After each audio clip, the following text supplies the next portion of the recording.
Welcome to NCIX Tech Tips. Today's episode is all about the Maximus 5 formula from ASUS. This is their latest Z77 ROG series motherboard. If you're familiar with ROG, you know it means Republic of Gamers, so you can expect to find the features that gamers need, including things like great overclocking and great audio. So stay tuned to learn more about this exceptional new top-tier motherboard.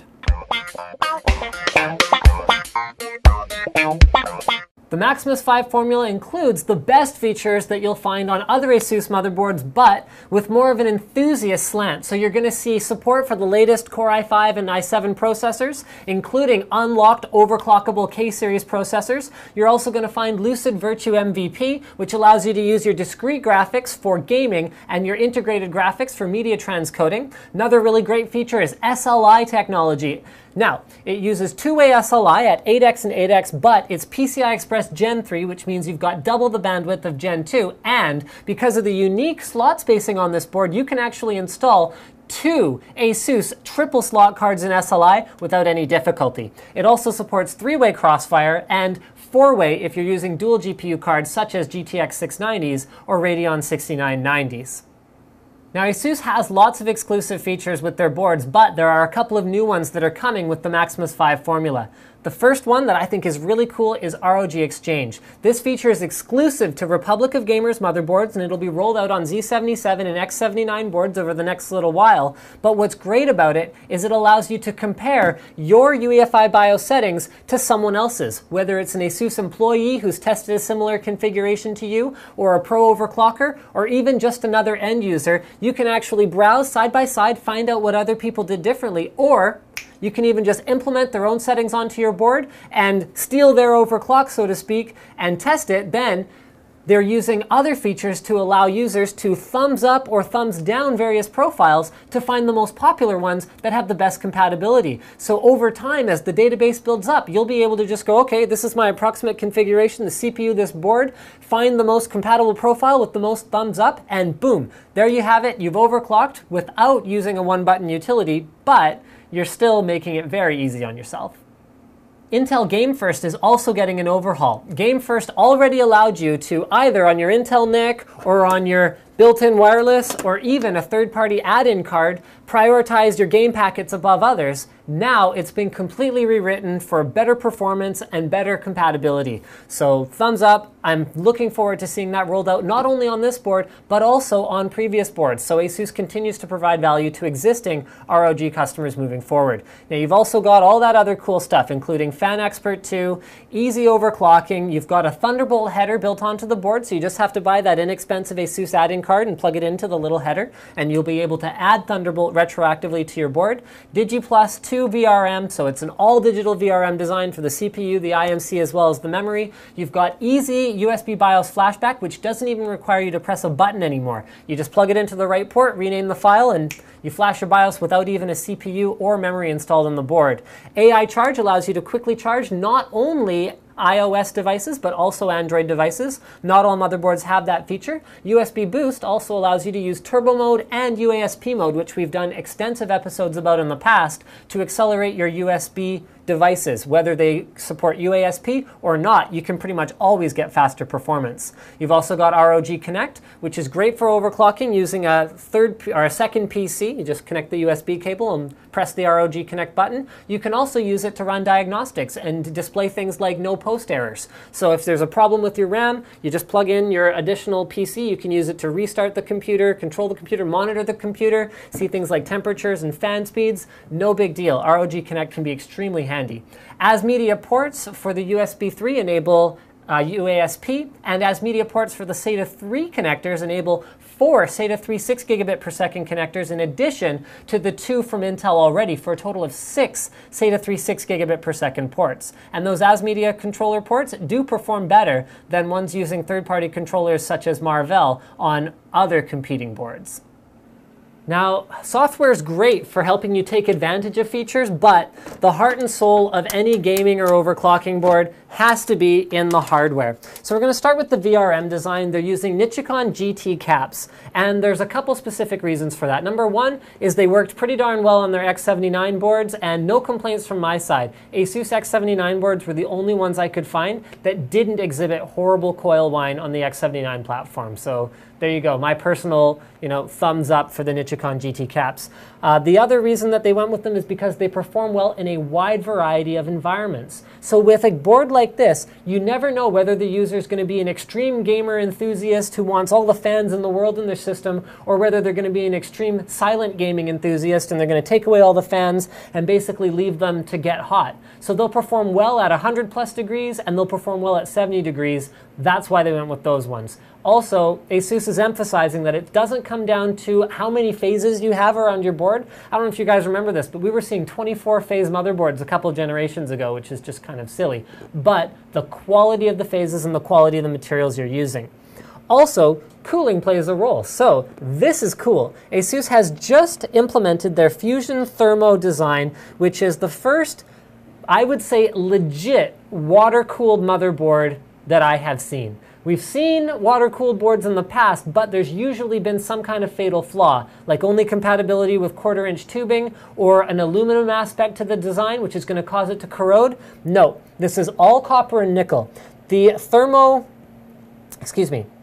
Fusion Thermo VRM cooler here performs just fine as an air cooler, but inside it has not only a heat pipe to aid heat transfer for air cooling, but also a water channel connected to 3/8-inch barbs. Personally, I'm a 3/8-inch advocate. It does not affect performance negatively to step down from 1/2 inch to 3/8, and it looks a little bit better and it's easier to route the tubing if you use thick wall 3/8. So it will perform just beastly-like if you hook it up to your water cooling system, and it'll perform just fine on air. And that is the best implementation I've seen of a liquid-cooled VRM on a motherboard yet. The bells and whistles don't end there. In the very top left of the board, we've got a combo M-SATA mini PCIe combo card that goes on. It comes pre-populated with a mini PCIe dual band wireless card, so that comes with the board, but you can throw another M-SATA card in there for an SSD for caching, which is a very neat feature as well, using SRT. Moving right along, we've got 8-pin plus 4-pin power delivery for as much power as you could need for your CPU. We've also got our onboard LED post readout. We've got slow mode, which is mostly for liquid nitrogen, so don't worry about that, guys. We've got onboard switches, which are extremely handy if you're using this board on a test bench, which I often do. Support for a very high-speed memory. Actually, this red line memory isn't that fast, but it looks really cool, so we put it in here. The layout of this board is pretty much perfect. So power is up in the top left, and along the right-hand edge, exactly where it goes. Your front USB 3 is along the right-hand edge, exactly where it goes. And as we move down towards the bottom of the board, you can see we've got a glowing ROG logo, as well as that ideal PCI Express slot layout that I talked about for things like ASUS triple slot DirectCU2 cards. We showed you earlier in the episode how you can install 2 of these bad boys, no problem, and you'll still be left over with a PCIe 4X slot up in the top for a high-end RAID card or network card or anything else along those lines. At the bottom of the board, we've got a header for the Thunderbolt add-in card that ASUS has, and probably one of the biggest features of this board from my perspective is the onboard audio. So you can see that red line that separates the board into almost 2 completely separate PCBs. What's unique about that is the fact that ASUS is using that red line actually as a physical separation. That line exists because it's LED lighting on a completely clear segment of the board. This reduces the interference that is normally present on onboard audio. And given their experience with audio solutions these days, they've done some pretty high-end stuff over the last little while. They have made some changes that I think are going to be very, very effective. So number one is they've added a 1500 microfarad super cap, which gives the onboard audio, well, you can't even call it onboard audio at this point, it's more like discrete, as much power as it needs when you're like going along really quiet, and then all of a sudden, boom, explosion. You don't get any kind of a delay in the responsiveness of the sound because it'll always have all the power that it needs. It's also using audio capacitors, ELNA audio capacitors. Now, those might not necessarily be the best caps in terms of voltage response or how they handle high temperatures, but what they do is they give a more distinctive sound that most audio applications will prefer to something like a high-performance VRM cap. The last thing that they've done is they've added a 300 ohm op amp, which means you can run pretty much any headphones you want off your onboard audio without suffering from any kind of performance degradation due to your high-end headphones. The ThunderFX version is optional. You do pay a little bit more for it. However, I personally think it's an outstanding value. So if you guys saw my videos before about the Essence 1, think of this as kind of a cut-down version of the Essence 1. Yeah, the Maximus 5 has beastly onboard audio. However, you get something even better as well. Now, you're not necessarily, this might seem like a weird bundle. Oh, we built this motherboard that has outstanding onboard audio and we're going to include an outstanding external USB sound card to go with it. Haha. But it makes a lot more sense than you'd think. The ThunderFX module actually works not only with your PC, but also with your Xbox or PS3 or any other device that outputs an analog signal. It even comes with the accessory cables that you need to get it running. So if you look at the back, you got USB in, that does the power as well, and you've got the left and right analog audio jacks. Now the front is very straightforward, so you've got your modes, PC, Xbox 360, and PS3, and then you've also got the volume control knob. You've got your headphones in, microphone in, and this is probably the coolest thing about it. You've got an active noise canceling microphone port on here. So what that means is if you're using a headset with noise canceling, you're going to have noise cancellation for the noise around you. And if you're using one of these, you got it sitting on your desk in front of you, say in a noisy LAN environment or with your sister yelling in the background, this microphone port here is going to pick up the ambient noise around you and it's going to isolate your voice away from it because it'll know from that microphone in port what you're saying into the mic, and it'll take that and go, okay, that's the loud stuff, that's what's important. Separate that voice out and then collect that ambient noise, filter it away so that you'll always have the most clear possible broadcast to your fellow gamers. I think the conclusion of this episode is pretty straightforward, guys. This is a pretty ballin' out motherboard, and if you're feeling pretty ballin' out, you go ahead and buy it. You'll even be able to take the ThunderFX module forward with you to your next PC, and then whoever gets your old board can enjoy the great onboard audio, and you can continue to enjoy the even better ThunderFX audio.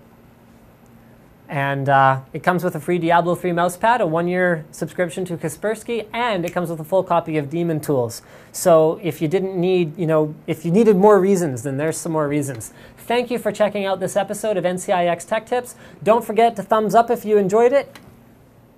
And don't forget to subscribe for more videos like this from your favorite e-tailer, NCIX.com.